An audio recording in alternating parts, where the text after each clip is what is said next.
Chair recognizes the lady from Florida, Mrs. Adams, for 5 minutes. Thank you, Mr. Chairman. And on behalf of the Florida Space Coast and the tens of thousands of men and women who in Florida actually have dedicated their lives to advancement of this country's space program, I want to thank all of you for your service. Dr. Griffin, I'm going to go back to a few things that have bothered me since I've been elected here in this august body. I just have a few questions. They're going to be kind of quick because I want to stay within my 5 minutes, and you can answer yes or no, and you don't have to expound if you don't feel the need. But when you were administrator of NASA, did you or your deputies ever ignore one of the authorization bills? Not ever. Did you ever get subpoenaed by a House or Senate committee for outright ignoring their request for information? Well, no, ma'am. Were you or your deputies ever accused of sabotaging, or by a senator, of sabotaging a NASA project just because you didn't agree with Congress? Absolutely not. Did you ever decide to ignore the role or will of Congress when they ask you for plans to implement the next step in President Bush's vision for NASA? Again, no, ma'am. Can you think of any reason to slow roll a project that has been authorized and demanded by Congress and federal law?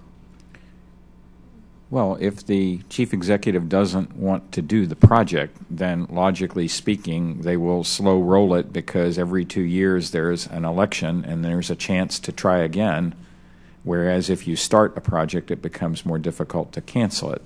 So if I didn't want to do a project and was a different branch of government, then yes, I might slow roll it. I'm not endorsing that, but if you ask me if there's a reason to slow roll it, that would be the reason.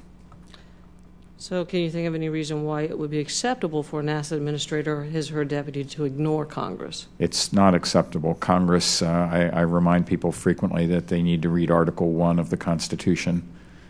Well, as you probably guessed, I'm kind of miffed at the fact that NASA has done everything in their power to slow us down. I know there was an authorization bill that was passed before I got here, and we are just now learning that they may have come up with a plan for the SLS. So I just was curious in past administrations how that worked. Well, ma'am, I would say when you say that the blame falls on NASA, I must, with respect, disagree. NASA is a federal executive agency, and they work for the president. And they must follow the instructions of the president, and so the administrator really has no choice in this matter. So you believe that it was directed, he or she was directed? If the administrator is doing opposite to that, which the president desires, then he is mutinous, and so therefore one must conclude that the administrator is doing as the chief executive requests. Thank you. Dr. Zuber, you know, some have argued, and the President specifically, that there is no need for the United States to return back to the moon. The argument has basically been there, done that, and you've heard that here today from people questioning that logic. Do you agree with this assessment? Do you think there's anything more that landing on the moon could teach us?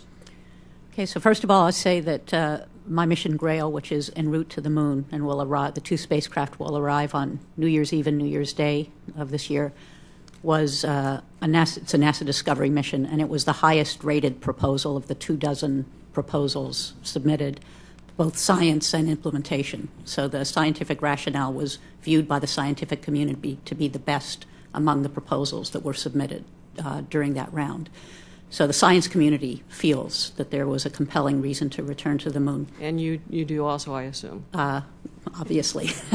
But let me give you an example of one of the many scientific questions that you could answer if you go back to the moon. If you look at the moon in a telescope, it's heavily cratered. It was bombarded by all the material that was left over when the planets formed. Okay? Earth used to look like that. Okay, but the record isn't preserved on Earth because it's been eroded, subducted. It's not there. The craters aren't there. But Earth was that heavily cratered. And the age of the surface of the moon at the time that that occurred is about the same time that the first single-celled organisms were arising on Earth. And so by studying the moon, we can learn about the moon, but we can also learn about the conditions that must have also existed on Earth at the time. So returning to the moon is not, useless then. So I appreciate that.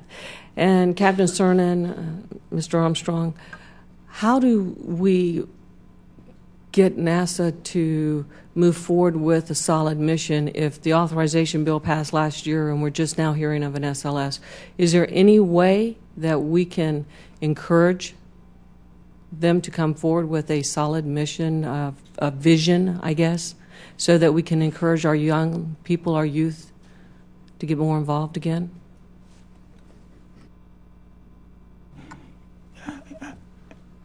Boy, that's a tough one. You got to recreate a John F. Kennedy. You got to have his, you know, whether he was a dreamer, a visionary, or politically astute, we'll never know. He was probably all three, quite frankly, considering the times. I'd like to believe he was a dreamer and a visionary. I'll leave the politically astute go to history. And you don't try and mandate to an administration or to a NASA to do something and have, they may do it, but if they don't believe in it, they're going to do what just Mike said. They can slow ball it, do a lot of things. It's got to be, you got to have somebody, a commander-in-chief who is given the orders to move forward, to believe and commit himself and understand that this is one of the most important things this nation can do to maintain its leadership. And if you look at the cost versus other things where we're spending our money, Mike reinformed me last night, 15 cents for every American on this in the country. 15 cents it costs to support NASA's budget. 15 cents per day. 15 cents per day, fine. You know, no one understands what 0.5% of our budget is, but people understand that we're spending more money to feed the cat and dog in this country than it costs me to support the space program. I guarantee if you put a little mark on that income tax thing and said, would you give 15 cents a day or $1 or $10 of your tax return to NASA to go back to the moon, I guarantee you'd have enough money to go there and back twice. I just believe that. We just don't give our people a chance to express themselves because they don't know what it's for. They don't have that goal, that destination, that thing that's going to incite them, inspire them. Young lady's time has expired.